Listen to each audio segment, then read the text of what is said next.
It's time for Tiger Talk on the Tiger Sports Network. Tiger Talk, live from Tiger Club inside the Robins Center on the Fort Hays State Campus, is brought to you by these premier Tiger sponsors.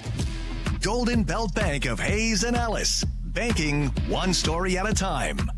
The Hayes Med Orthopedic Institute, expertise, technology, compassion, all right here. BTI, your John Deere dealer with locations in Buckland, Great Bend, Greensburg, Hoxie, Ness City, and Pratt. BTI, our family in partnership with your family. Eagle Radio, Hull Broadcasting, and HayesPost.com, keeping our community connected. And The Taco Shop. Order by phone or use the Taco Shop app. Dine in, pick up, or delivery. The Taco Shop. You've never had it so good. Now, Tiger Talk with the voice of the Tigers, Gerard Wellbrock.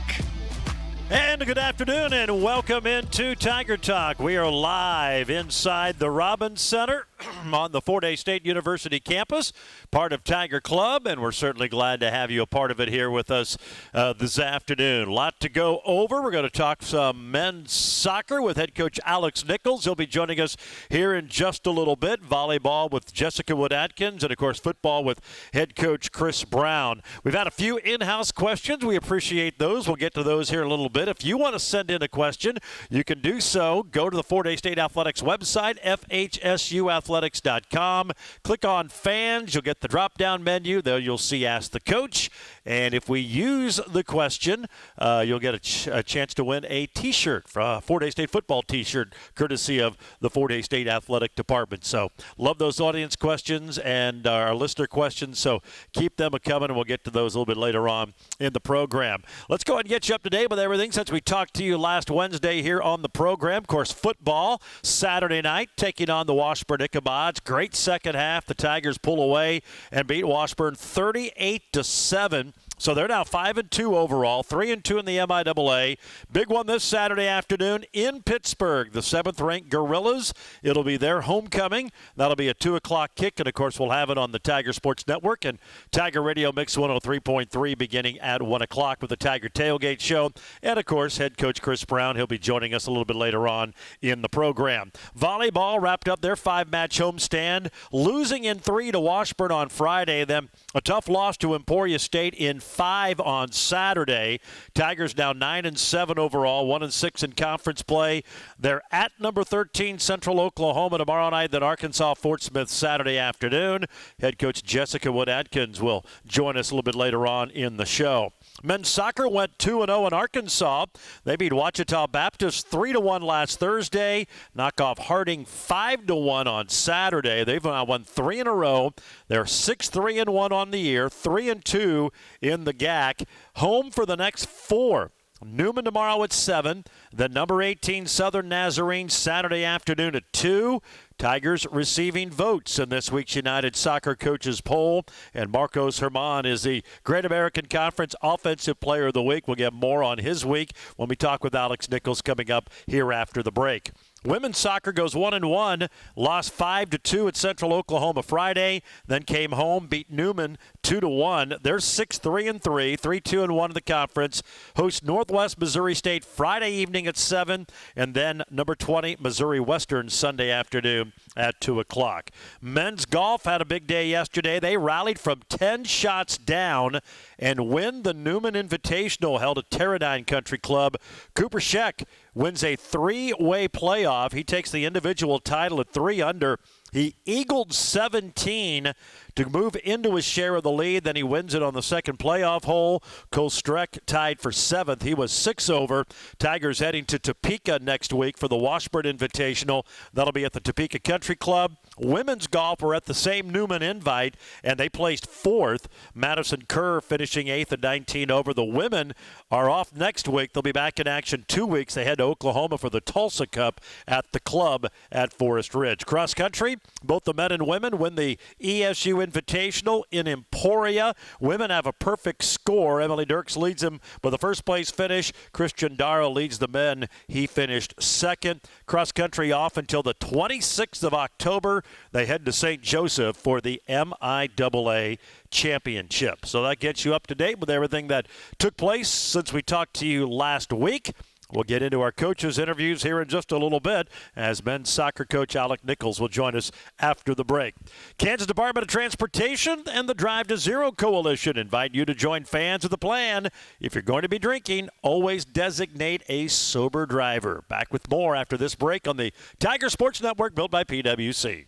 He bobbles it to the 10-5, touchdown. It's to the edge, and Hayes High's going to win this football game. Johnny Rigler is on the spot. Good fire up the three, and fake it home as it swirls. Launches a three, bang, nothing but net. Second, it's dropped in left field, and we are tied as 5 touchdowns. He didn't get that. Hayes High wins in overtime.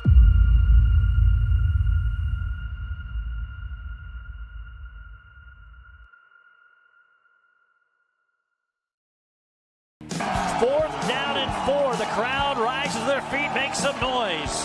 Van Dyne, the shotgun snap, has time. Now he's being chased. He goes down and he fumbles it. Fort Hays State has it. Miles Menches. Yeah, some of the action from Saturday night. Fort Hays State football knocking off Washburn 38-7. We'll talk more about it with head coach Chris Brown as the program moves along. Right now we're going to talk some men's soccer. Alex Nichols, first-year Tiger head coach, with us today. And we just talked before we went on the air. Long road trip down to Arkansas, one of the longest of the year.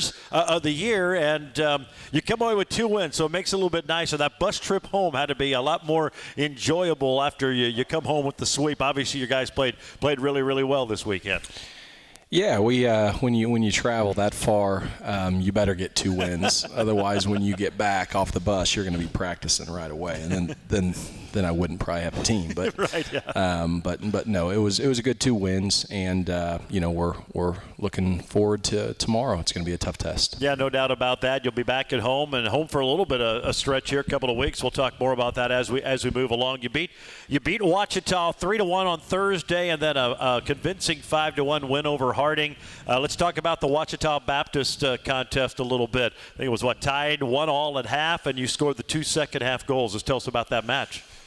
Yeah, I think we had 41 shots, so putting 3 in the back of the net is not good enough. Right. So it looks good on paper that we won 3-1, but our guys know that we've got a lot to get better on, and we've got a lot of work to do. So a lot of things we did well. I mean, you get that many opportunities, that's something to be proud of, but you can't get that many opportunities and only have 3 goals. What was the reason why it didn't seem to find the back of the net to the level you'd like? I was asking them that same question at halftime, so if you learn the answer to that one, you need to be on my staff, please. Very good. But you got it done. I guess that's the bottom line. You found a way to win that. And then Harding, you win at 5-1. You're up 3-1 at halftime. Looks like a little bit better in that regard. You found the back of the net a few more times anyway.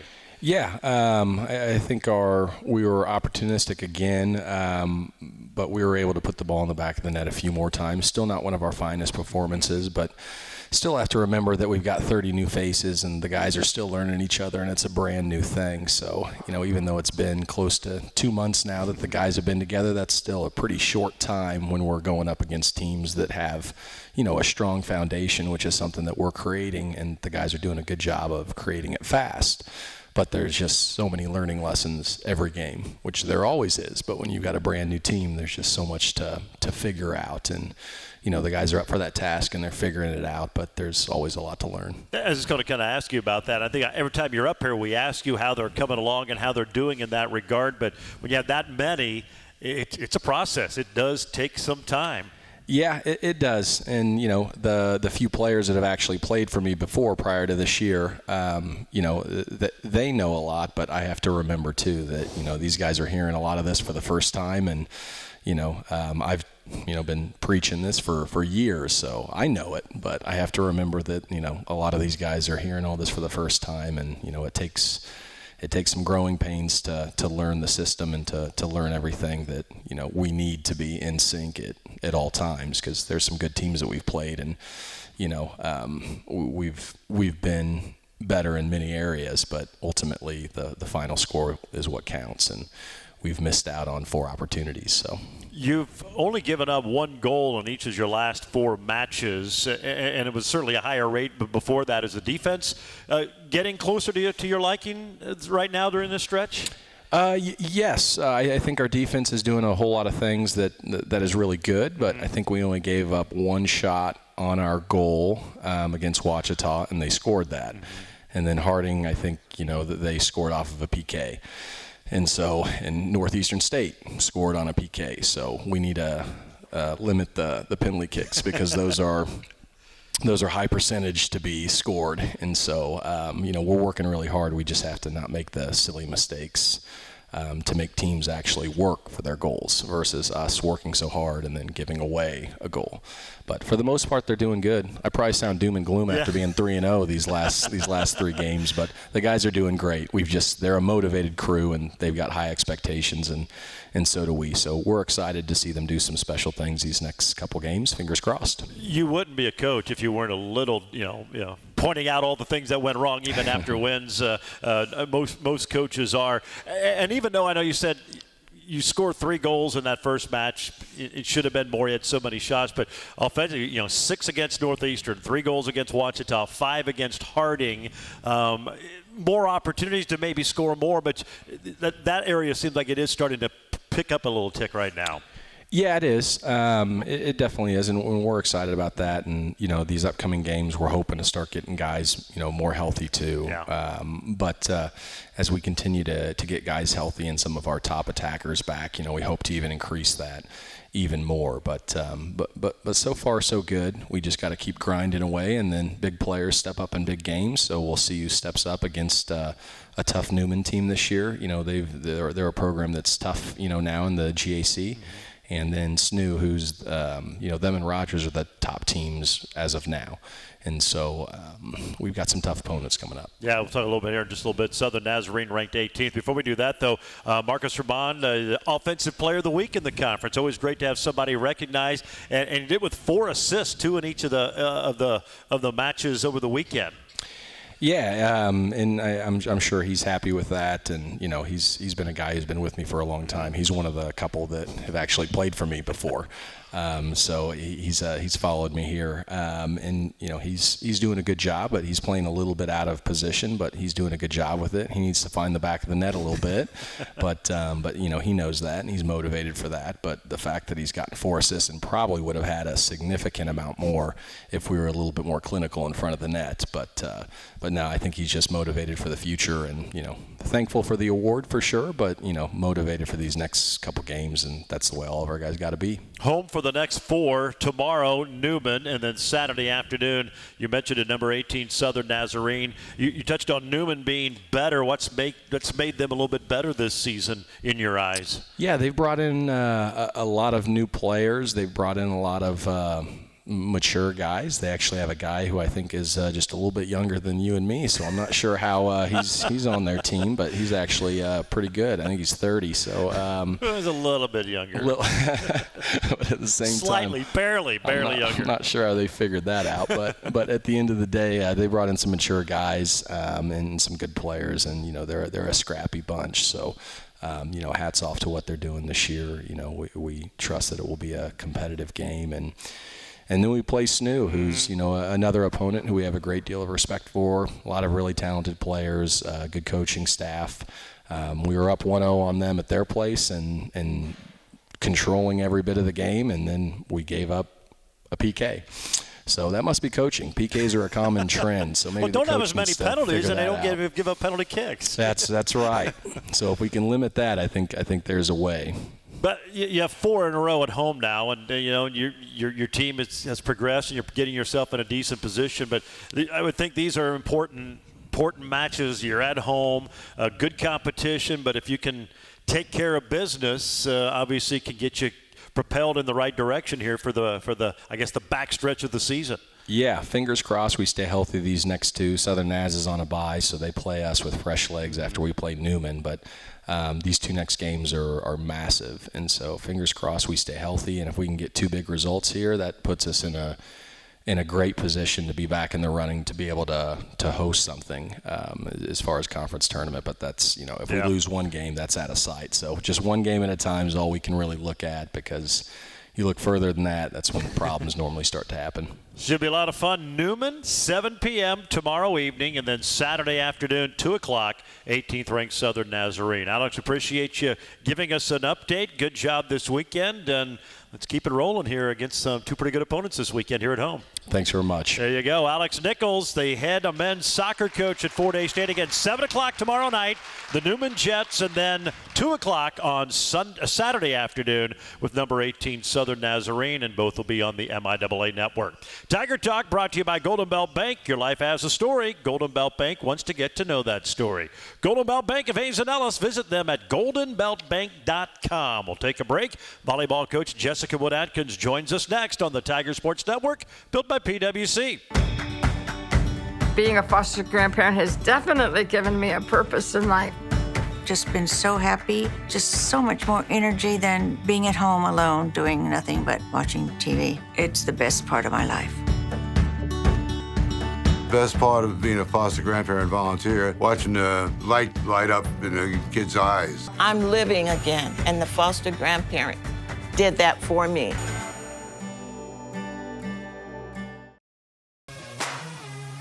Arndt lines it up. Washburn creeps to the line of scrimmage. There's the snap, the hold down, the kick is up. It is high, it's got the distance, and it is good! He put it through! Career long 52-yard field goal of Carson Arndt, and the Tigers will take a 10-7 lead into the locker room. Yeah, big kick from Carson on Saturday night. We'll talk about that undoubtedly with head coach Chris Brown. He'll be joining us a little bit later on in the program. Tiger Talk brought to you by BTI. They're your John Deere dealer. Locations in Buckland, Great Bend, Greensburg, Hoxie, Nest City, and Pratt. BTI, our family, in partnership with your family. Jessica Wood-Atkins, Fort Hays State volleyball coach, joining us now. Tigers drop a couple at home Friday night in 3 to a good Washburn team, and then a tough 5-set loss on Saturday to Emporia State. And you're at home for 5 in a row. I know it didn't quite go the way you had hoped it would. You had a lot of close calls in there, but just couldn't quite get back into the win column with those 5 matches against some really quality opponents, as we know everybody pretty much in the MIAA is. Yeah. I mean, that was a tough stint. I mean, we just saw the whole North in 9 days. Mm-hmm. And that's a lot to kind of sandwich in. We talk about it, it's kind of like running the gauntlet. So, yeah, it was a tough stretch there, and I think Friday and Saturday, after coming off like some really tough battles against Missouri Western and Nebraska Kearney, I think we just had a hard time finding our rhythm and consistency, and that's something we've been talking specifically with our freshmen about how important that is, and I think that they're seeing that, that you can't have a slow start, and we definitely had a slow start on Friday. We picked it back up. I mean, I think we battled very, very well. But consistency is hitting us hard. Yeah, no doubt about that. And you worry about that when you have tough match after tough match after tough match. Undoubtedly, there's going to be one in there where mentally, physically, whatever, you're not going to be at your best. It almost felt like maybe when the Friday night match with Washburn came around, that was kind of the case. Yeah, that was kind of the case. I mean, the week before, I think nerves hit us hard, for sure, just being home. But, yeah, I felt like Washburn was when that hit our team. And then against Emporia, I think we found our rhythm again, and we battled. And that was definitely a game of strategy between the teams, with coaches switching up rotations and trying to pair different hitters against different blockers, and it was a lot of fun to kind of see that happen, and it's reflective in the scores even. But yeah, I mean, we bounced back, and I think the hard part is figuring out how to finish. And when you have 1 day to practice what you just worked on, or 2 days, like that's not a lot of time to actually get out there and work on things that you need to. And I think that was the hardest part of that stint, is just, you need a little bit of time to digest and correct, and you don't get it in that round. We did. It's funny you bring up rotations. We did have an audience question wanting you to explain rotations a little bit, how that all works, and their observation. It felt like sometimes maybe the best potential hitters were on the bench during key points in the match or maybe down the stretch. But maybe just go over the rotations and how that all works for maybe some of us who don't quite understand that. Oh, how deep that rabbit hole goes. Well, we've got a little bit of time. Yeah, we've got a little bit of time. Well, obviously, you have 6 players on. You can only have 3 in the front row, 3 in the back row. And when the server goes, it moves as if you're looking at a clock, the way a clock rotates. And so the key is like when you have to pull a front row player back to serve receive, everybody else still has to stay in the rotation in the formation they would before. So you'll see people scrunched in one side or scrunched in the other because they have to stay to the right of the person next to them, based on where they are on that clock. And so that can be tricky because that can limit what offenses you can run. Specifically what plays that you can run.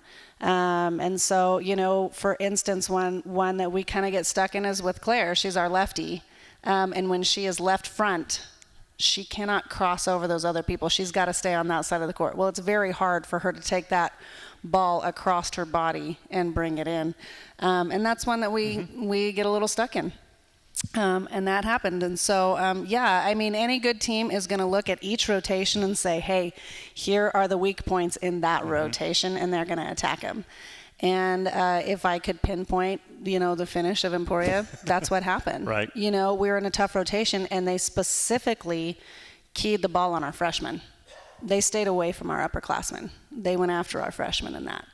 And it's like, you kind of know, like they're still figuring things out a little bit. And so, and we do that to other teams too. We know where they want to go. We know where their strengths are going to be in each rotation. We also know where their weaknesses are. A good explanation of that. We appreciate that for maybe some of the novice volleyball fans out there. You mentioned the mentality of the team, the young squad, and just overcoming all that. I mean, this was a tough stretch. How are they all doing? I mean, your veterans are your veterans, and they seem to pull through, but are those youngsters, have they handled this as you'd hope they would? And how do you feel they're going through all this at this point of the season?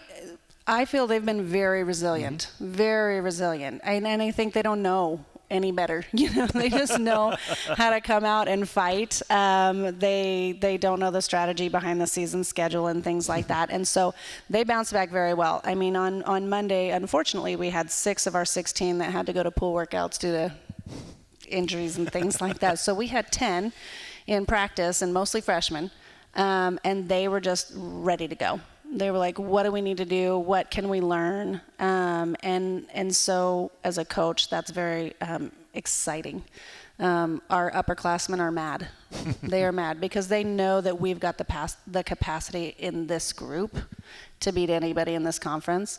And I have to remind them, like, we have 9 new people. You have to lead them there. You know how to do it. You've got to bring them along with you. And so kind of that relationship is growing, but I think the freshmen have been incredibly resilient, incredibly optimistic, and they're bringing the best they have every day. Well, it's exciting, and they're just going to continue to get better and better. And until you experience it, you can't experience it, and that's how you gain experience. So this is all going to go to their maturity and maturation as players, hopefully someday. Absolutely. It's going to serve us well in the long run, and I think they're maturing very quickly. All right, let's talk about this week. You'll be on the road. You'll have next 3, in fact. Doesn't get any easier. 2 of them are ranked opponents. Starts tomorrow night. You head down to Edmond, take on Central Oklahoma. They're ranked 13th in the country, and we kind of touched on them when we just had an overview of the MIAA. They're just solid, it seems like, every year, and you have to play really, really well to have a chance to beat them. Yeah, it's tough playing in that gym, first and foremost. They've got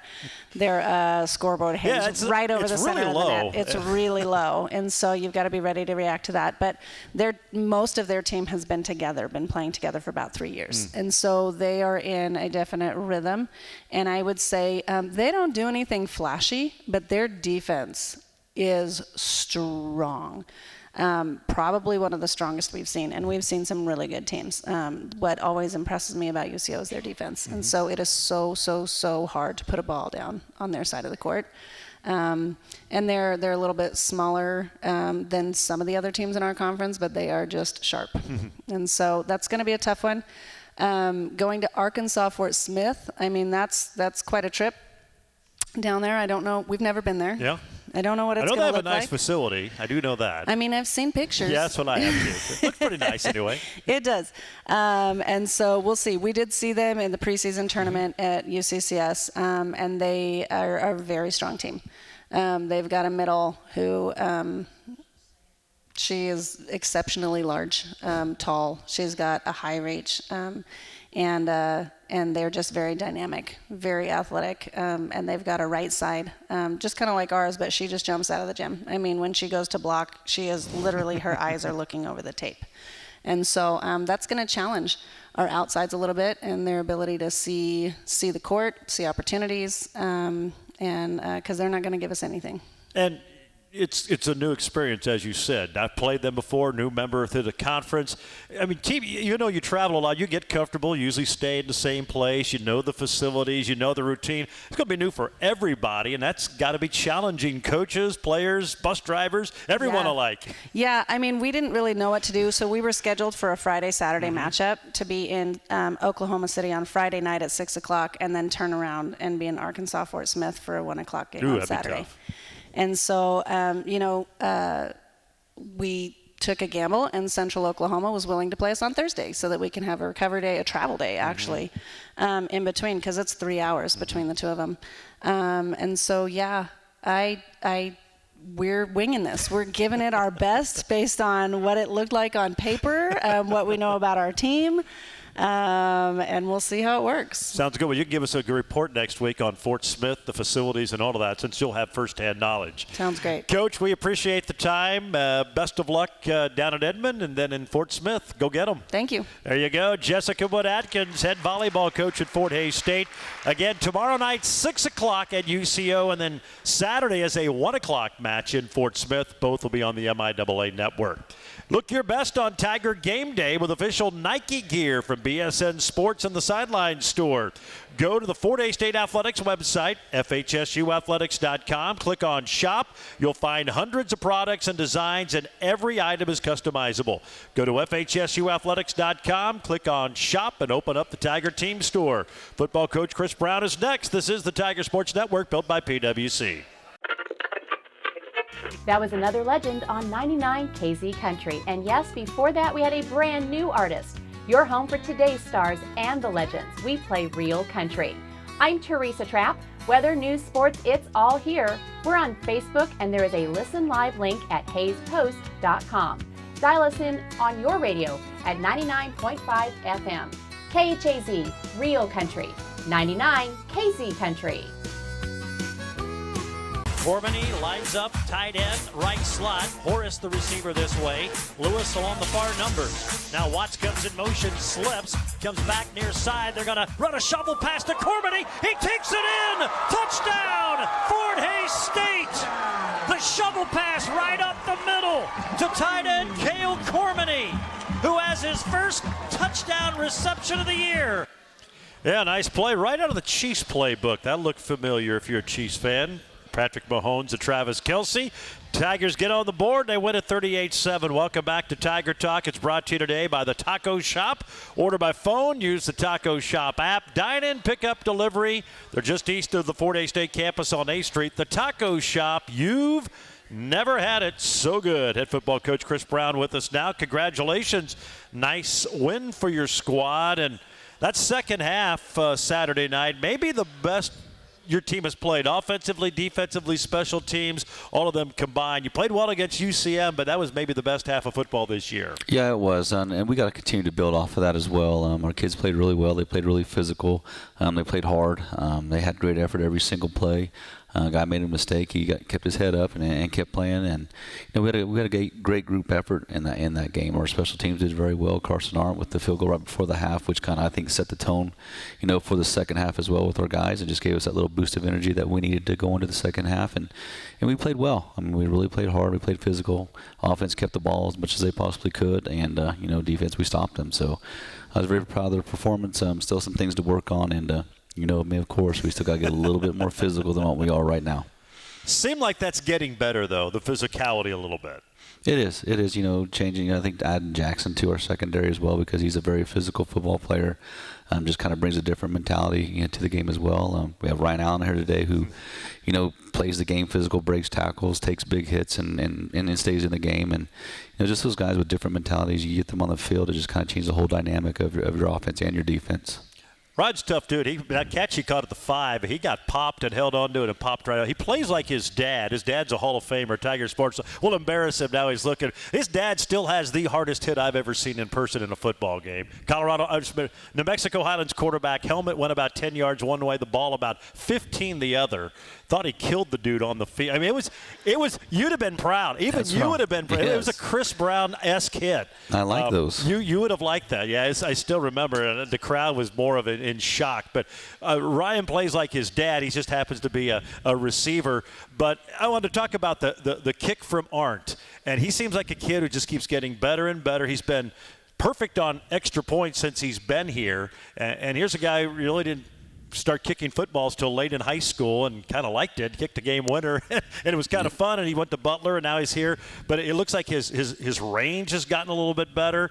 Just talk about his development, and then when you're on a field goal like that, what are you talking about, and when do you decide you're gonna let him kick, and how far you're gonna let him go from? Yeah, I think just his comfortability, with the team. Now, when you come to a new team, that first year, it's always kind of who are my guys? Are these guys going to have my back? Is the coaches going to trust in me? Are they going to give me opportunities? And, he has that trust in us as well. And, it's always before the game, I'll ask him, what his distances are from the north end and the south end. And they always get a little bit more as the game goes on because the kickers tell you one thing, but there's probably another 4 or 5 extra yards in there that they can get once the adrenaline starts flowing and they're ready to play. But in that instance, before that we had the one blocked because they really overloaded, the one side with 8 guys, and you don't really see that very often. So we had to actually, never done it before, but we shifted a lineman over to give us more protection on that side for the 52-yarder. And I just looked at him and said, "You ready?" He goes, "I got this." And right then and there I knew. I said, "There's no problem. This guy is going to kick it through with ease." And he probably could have made this one from 60 because he really did hammer it. But it's just confidence in him and me believing in him. And if he does miss one, it's all right. And pat him on the head. Hey, you're going to get the next one. And the kid's he's fun to be around too. He's not your normal kicker. He's actually got a great personality, and you can actually talk to him and have some conversations with him as well. Former kickers, but no, you don't say anything about those guys. But he's just a really good kid, and he's fun to be around. Well, and what I know is too, he had the 46-yarder against Central Missouri. That was more of a low line drive kick that he got. This one, he got it up so it couldn't be blocked by a lineman, and as you said, he had plenty of leg on it. That was fun to watch. It was, and you could just see the excitement of our team once he made that kick. I mean, it really energized us, going into the half because we needed something to happen at that point because I thought it was going to be one of those games where it's going to be a 28-26 game or something like that, like we always play against them. But that really energizes, juiced us up, and went in the locker room. Our guys were not satisfied with how they were playing and really changed things around in the second half. Yeah, really set the tone, got a stop, came back and scored. Another guy who's kind of had an emergence as of late is Jaden Horace. He had such a good season last year. It's just kind of taken him a while, but he's had a couple of really big games now, and no coincidence, the offense is looking a little bit better. You're putting a few more points on the board. He's had a lot to do with that. It is, and the good things we're able to spread the ball around to different guys. Kell's getting catches, Ryan's getting catches, Jaden, Jabari. I mean, there's all kinds of different guys getting catches. Watts out of the backfield, and so that really starts to open things up and gets guys open. And he has played better these last few weeks. I mean, he has spent a lot of time with Caleb, in the film room, and Caleb talking to him about where he wants him to be, and things like that. He does the same thing with Ryan. I mean, he sits down with his receivers and say, "This is the coverage. This is where I want you in this concept." So that helps a lot too. So I mean, his growth, over the last few weeks has been tremendous. That first touchdown pass was amazing for Caleb to keep it alive, and then to put it where only his guy can get it, and then for Jaden to be there in that back far corner and to keep with feet in to make it a touchdown. Pretty remarkable. I'm still trying to figure out how that even happened. All right. I mean, there's no way he could have seen it.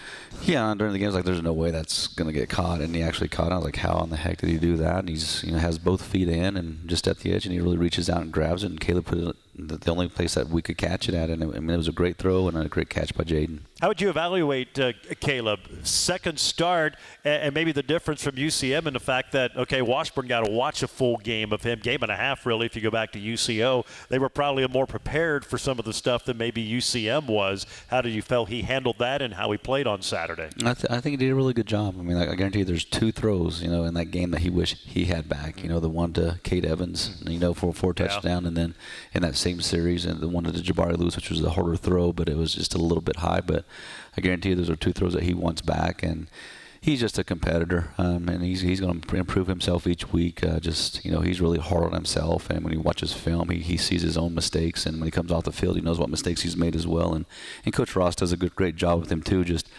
making sure he stays kind of grounded. He's not doesn't beat himself up too much, right. And sometimes kids do that, but he's just a great competitor, and he improved last week, and hopefully he's even going to improve more this week just because his preparation throughout the week.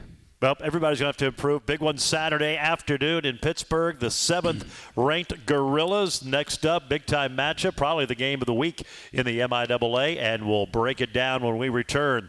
Tiger Athletics proud to partner with the Kansas Drive to Zero Coalition. They encourage you to join Tiger fans with a plan. Always have a designated driver or other sober ride to and from your destination.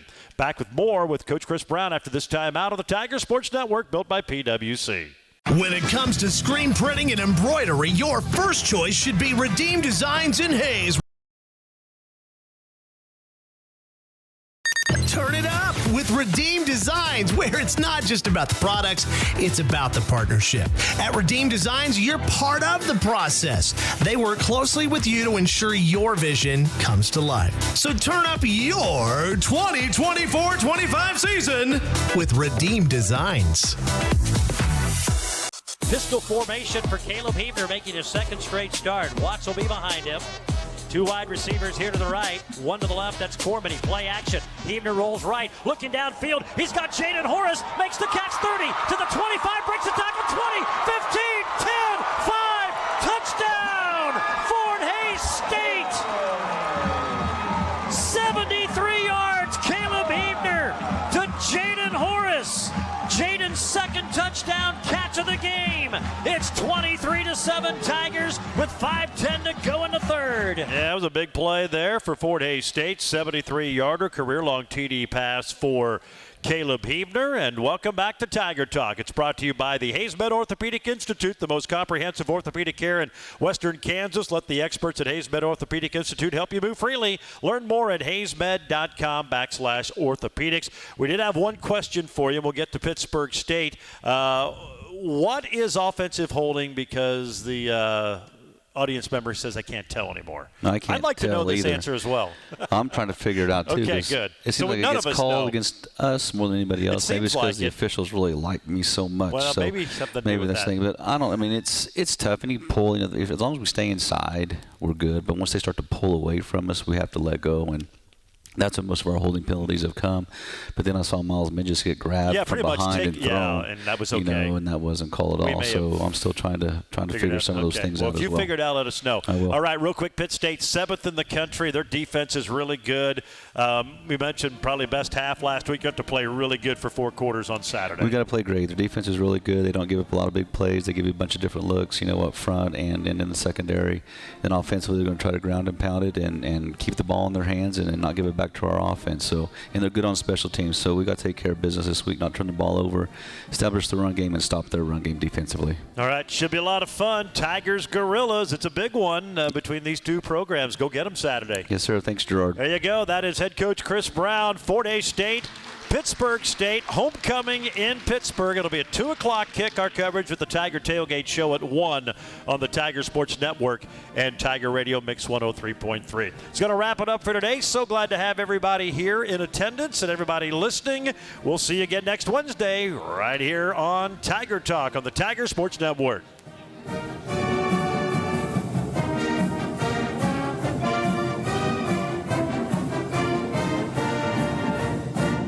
Tiger Talk, live from Tiger Club inside the Robins Center on the Fort Hays State Campus.